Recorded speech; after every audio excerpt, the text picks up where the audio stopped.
तो एक बार फिर से तमाम न्यूज मॉनिटर के दोस्तों का दर्शकों का स्वागत है। खैर मकदम है। आज 9 दिसंबर की तारीख है, मंगलवार का दिन है, मंगल का दिन है। लिहाजा बहुत सारी खबरें हैं, उन तमाम खबरों की चर्चा करेंगे लेकिन बेहद कम समय में।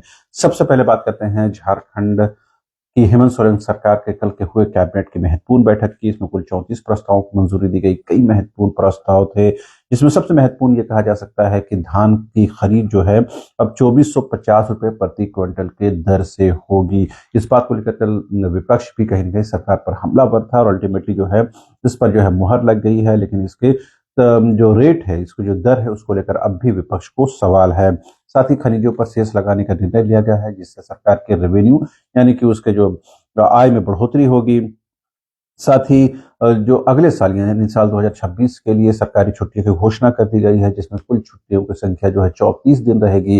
लेकिन सोहराय पर जो है 2 दिन की छुट्टी घोषित की गई है, यानी कि इस बार छुट्टी 1 के बजाय 2 दिन तय की गई। तो जाहिर सी बात है, कहीं ना कहीं झारखंड के जो स्थानीय जो भाषा है, लोक कला है, संस्कृति है, त्योहार है, उसको कहीं ना कहीं फरोग देने की कोशिश की जा रही है सरकार के द्वारा।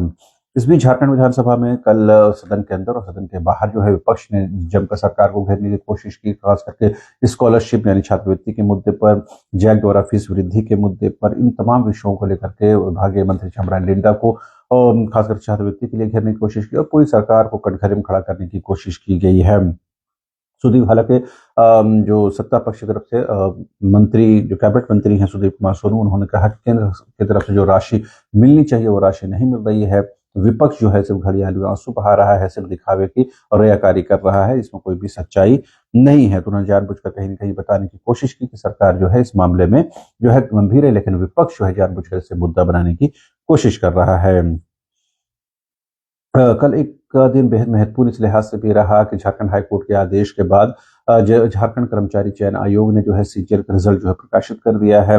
कुल जो है 2025 पद थे, जिसमें 1932 को सफल घोषित किया गया है। 10 परीक्षार्थियों का रिजल्ट जो है होल्ड पर रखा गया है। तो लंबे इंतजार के बाद अल्टीमेटली जो है सीजीएल के अभ्यर्थियों का जो रिजल्ट है वो प्रकाशित हो गया है और कोर्ट के आदेश के बाद प्रकाशित हुआ है। पेपर लीक की अफवाहों से और कहेंगे पेपर लीक को लेकर के कई याचिकाएं दाखिल की गई थी। तमाम याचिकाओं को निष्पादित करते हुए अल्टीमेटली जो है इसका रिजल्ट जो है प्रकाशित हो गया है। उम्मीद करनी चाहिए कि आने वाली परीक्षाएं इस प्रकार के लिटिगेशन का शिकार ना हो और जो भी परीक्षाएं हैं वो साफ सुथरे और पारदर्शी तरीके से संपन्न हो।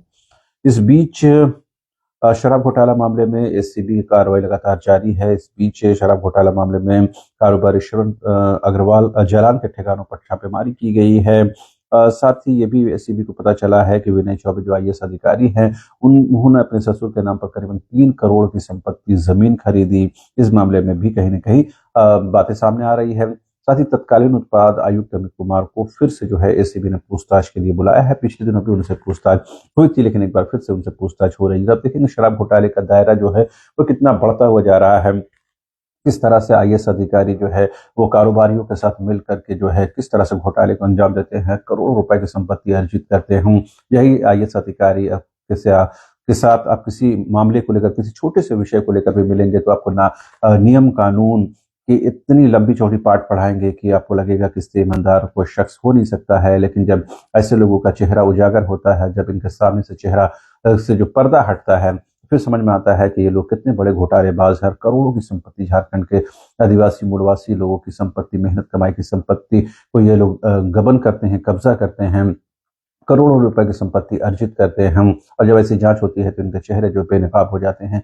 कई ऐसे जो है ब्यूरोक्रेट्स हैं जो इस तरह के कृत्य में शामिल हैं, तो जाहिर सी बात इनके खिलाफ सख्त से सख्त कार्रवाई करने की जरूरत है। जो आम लोगों के सामने जो है बिल्कुल एक तरह से ईमानदार और फरिश्ता बनने का ढोंग करते हैं, लेकिन असल में जो वो किस तरह से जो है कृत्य करते हैं वो किसी छिपा हुआ नहीं है। हालांकि अभी विनय चौबे के मामले में जांच चल रही है, लिहाजा अंतिम तौर पर भी कुछ भी नहीं कहा जा रहा है। लेकिन जो एसीबी की कार्रवाई है, जो एसीबी की पुष्टि हो रही है, उसके आधार पर ये बातें कही जा रही हैं।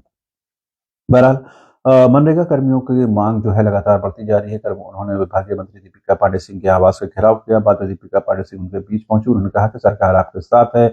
ग्रेड पे अस्थायीकरण, इन तमाम विषयों को लेकर के उन्होंने कहा कि सरकार हर संभव मदद करने के लिए तैयार है, लेकिन उन्होंने कोई ठोस आश्वासन तो नहीं दिया।